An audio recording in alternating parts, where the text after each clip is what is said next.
Hey y'all, I wanted to jump on here to share something that I have discovered within my own journey as an entrepreneur. Is I know a lot of times we talk about building the very thing that we need to build for our business, or we take classes and we do all of these things that are needed and necessary for our business. But what you must know is that it is so important that you invest in yourself as well as invest in your business.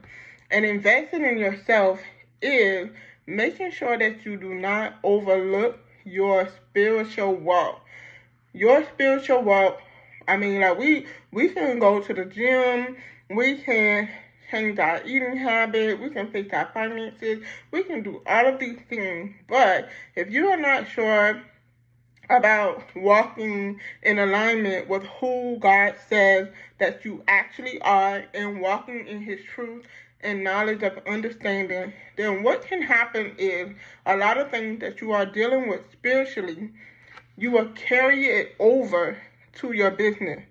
And so, one thing, particularly for me, that I struggled with coming up into my actual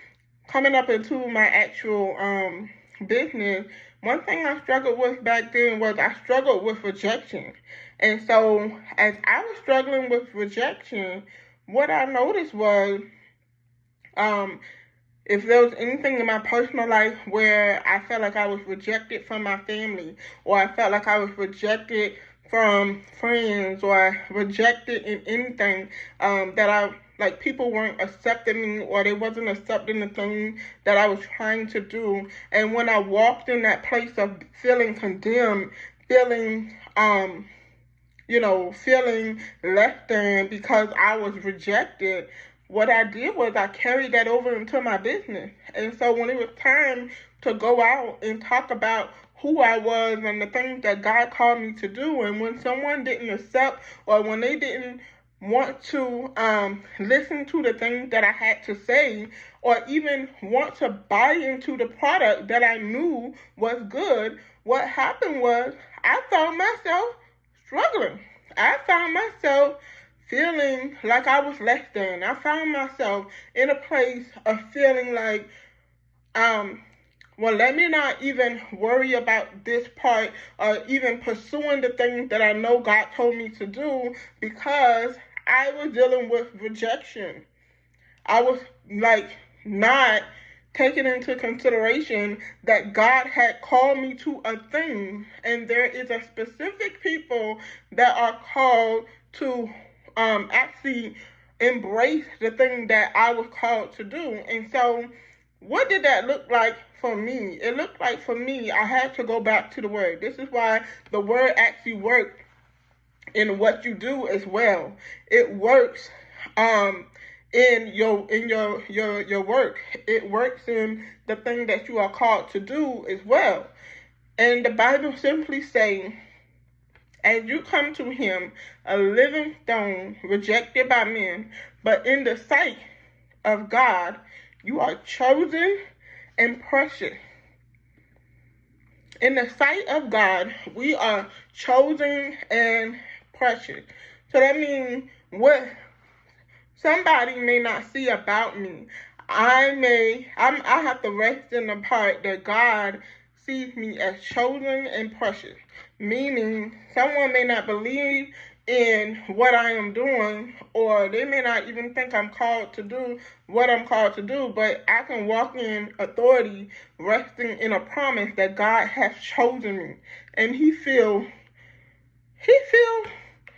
good about me. Like, He feel good about the creation that He made within me. And this is why I do not have to compare. This is why I don't have to pretty much, like, I don't have to feel as if I got a shot behind who God has called me to do. Like, this is why I can be different. This is why I can walk into the things that He called me to in confidence, because this is how He called me to be. This is why He set me to be this way. And so that's the same thing with us. Like, we must remember those things when we are building or when we are doing the things that God is telling us to do. Remember that whatever you deal with in your personal life, you must face this thing, because if you think that you can come into the thing that you do and not deal with this thing, I want to tell you it's not going to happen.